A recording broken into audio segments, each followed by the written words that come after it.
Well, I'm going to begin, Rebecca, by asking what inspired this particular story?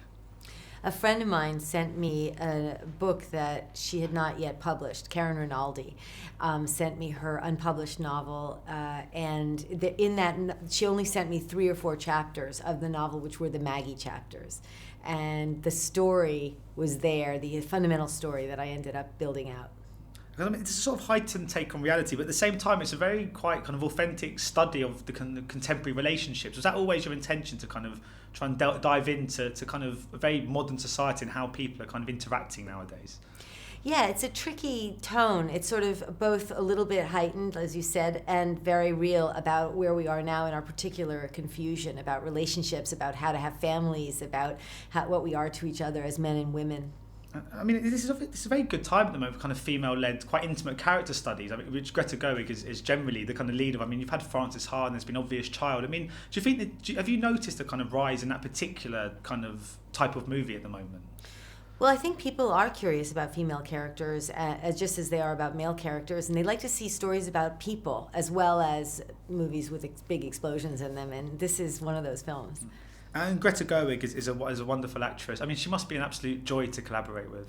Oh, she's so much fun to collaborate with. We worked together for a whole year thinking about the character, details of the character, and it was really a wonderful experience. And I loved how kind of unlikable John and Georgette are in this movie. But it must have been such a great kind of joy crafting these characters because there's so much to them and they are quite flawed, to say the least. I mean, that was how important was that to you as well, that they were quite kind of flawed in that regard, I guess? Well, I love flawed characters that you gradually come to understand and maybe even like and sympathize with, because I feel like the whole audience is composed of flawed people after all, and if you can love flawed characters, you can love yourself.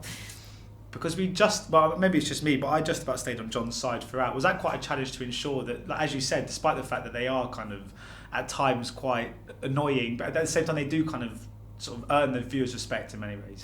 Yeah, absolutely. I think that one of the things that the film says is that we are different people with different people. And so you see how John's one person with Georgette and one person with Maggie.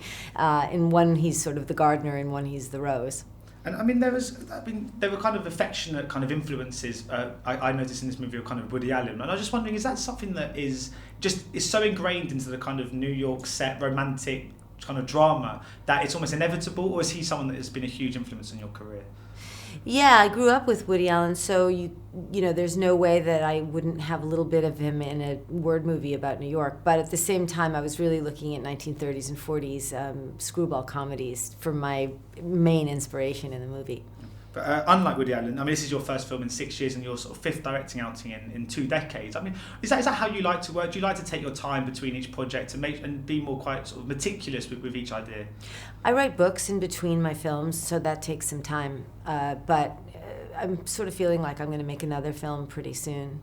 And if IMDb is anything to go by, you're acting again soon in Noah Baumbach's next movie. Is that the case? I mean, what's the idea behind going back into that side in front of the camera? Well, it's a very small part in Noah Baumbach's movie, and I always said if I could find a part that was set in New York, that took 2 days, that was directed by a friend of mine, I would do it. And this checked all those boxes, so I said yes. Yeah, I'm still waiting to be asked to make a movie with a friend of mine in New York. But thank you so much for your time today. It's been a real pleasure. You're welcome. Cheers. Thank you. Ladies and gentlemen, you're watching Hey You Guys! Hey You Guys, huh? Hey, you guys. Is that from the Goonies? It is indeed, yes. Nice. Hey!